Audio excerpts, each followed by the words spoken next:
아침을 여는 묵상의 자리에 올라오신 교우 여러분들을 주님의 이름으로 환영하며 축복합니다.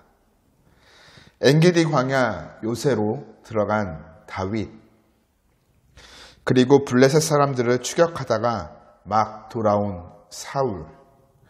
여기서 멈추면 좋았겠지만 사울의 편에 서 있던 사람들이 지금 다윗이 엔게디 광야에 있음을 알려주므로 사울은 다시금 다윗을 공격하고자 3,000명의 군사를 거느리고 추격하기 시작합니다. 사울은 3,000명의 군사들과 함께 곳곳을 수색하며 엔게디 광야의 들염소 바위까지 이르게 되죠. 그때 사울이 생리 현상으로 인하여 굴이 하나 보이기에 뒤를 보러 들어갑니다. 뒤를 보러 들어갔다라는 말은 히브리어로 발을 가리러 들어갔다인데요. 이는 용변을 보려면 옷을 내려야 하니 자연히 발이 가리워지는 모습에서 나온 말로 잠을 자는 것과 동의어로 이해되기도 합니다. 잠을 잘 때 이불로 발을 덮기 때문이죠. 오늘 본문에서는 생리현상에 더 많은 무게를 둡니다. 사울이 혼자 용변을 보러 굴에 들어갔습니다. 밝은 곳에 있다가 갑자기 컴컴한 굴에 들어가면 눈이 적응하는 시간 동안 아무것도 보이지가 않죠. 사울은 굴에 아무것도 없는 줄 알고 시원하게 볼일을 봅니다. 그런데 그 굴 더 깊은 어둠 속에는 다윗과 그의 부하들이 숨어 있었습니다. 다윗에게는 절호의 기회였습니다. 사울은 볼일을 보고 있었기에 무방비 상태였죠. 마음만 먹으면 단숨에 사울을 잡아 죽일 수 있는 상황이 찾아온 것입니다. 다윗과 함께 있던 부하들도 이런 기회를 놓쳐서는 안 된다 말합니다.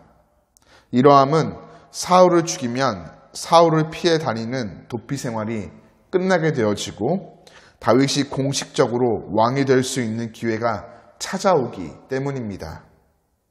4절입니다.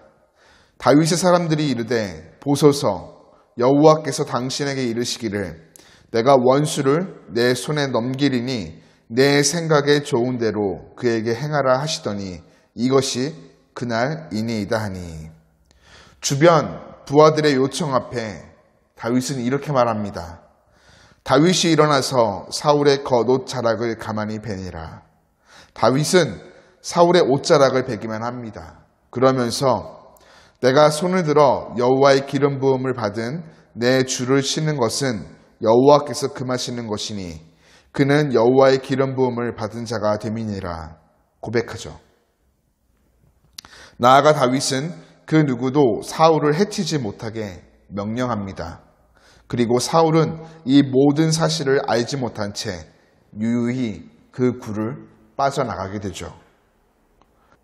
다윗의 이러한 모습은 참으로 우리로 하여금 놀라움을 금치 못하게 합니다. 우리로 놀라운 은혜를 깨닫게 하죠. 그 은혜가 무엇일까요? 첫째, 자신의 사사로운 감정대로 행동하지 않았다입니다. 끊임없이 자신을 죽이려 하는 사울을 바라보며 어떻게 서운한 마음과 미워하는 마음, 또한 복수하고자 하는 마음이 들지 않았겠습니까? 그러나 다윗은 이러한 자신의 감정대로 결정하지 않고 오히려 하나님의 뜻대로 결정합니다. 둘째, 상황과 형편을 자기에게 유리한 대로 해석하지 않고 하나님의 뜻을 차분히 생각합니다. 사람은 누구나 자기가 원하는 대로 상황과 형편을 판단하고 자기가 유리한 대로 하나님의 뜻을 해석하려고자 하는 경향이 있습니다.